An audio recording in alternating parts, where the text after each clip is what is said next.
but this hit pretty close to home. There I was, hiding away in the maroon and turquoise bathroom instead of sitting beside my girlfriend, enjoying the company of my good buddies and eating incredible food.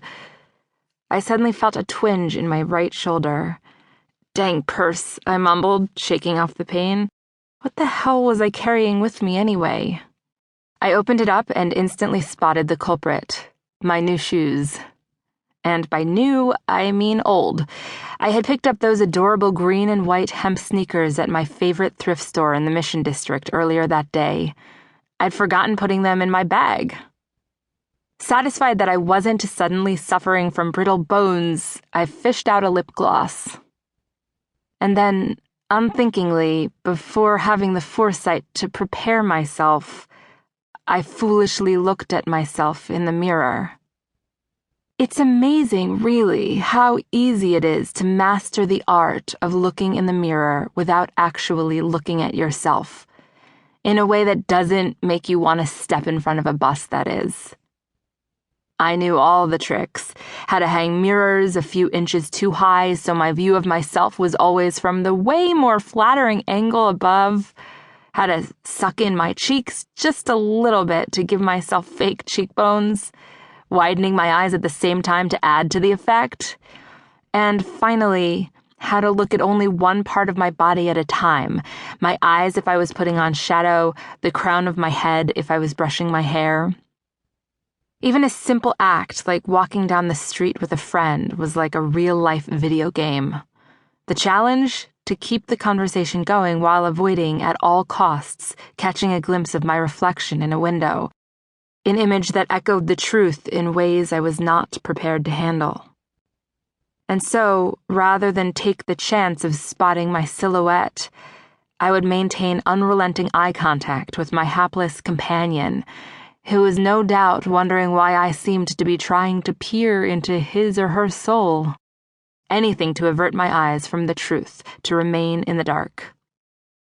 It had been a good number of years, in fact, since I had looked at myself head-on, in full, with no preparation, with no absurd rationalization of what I was about to see, of who I was about to see.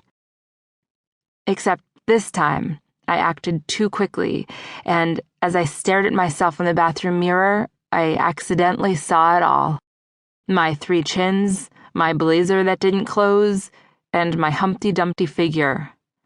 Just like that, there I was, without my mirror face on to protect me.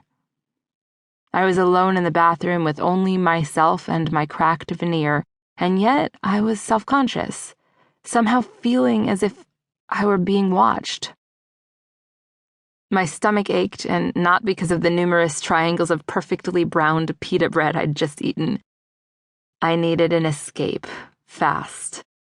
Just as it started to dawn on me that the intensity I was feeling was my own DIY wall of denial beginning to crumble, I randomly spotted a plastic earring on the floor that someone must have dropped. That one earringed person was clearly my angel.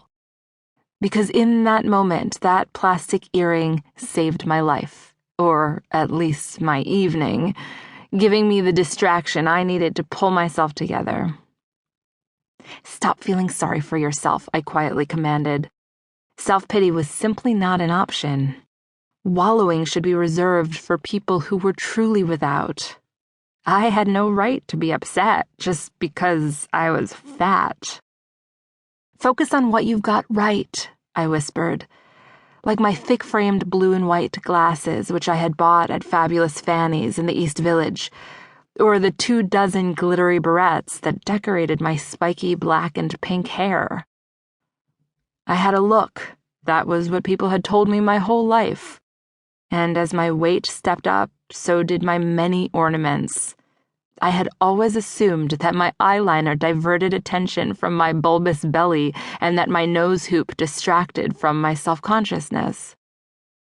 And yet, in spite of the temporary respite provided by the lost earring and my standard pep talk, all my warts were still right there, smack in front of me, staring back.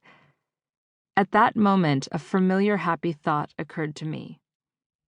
I was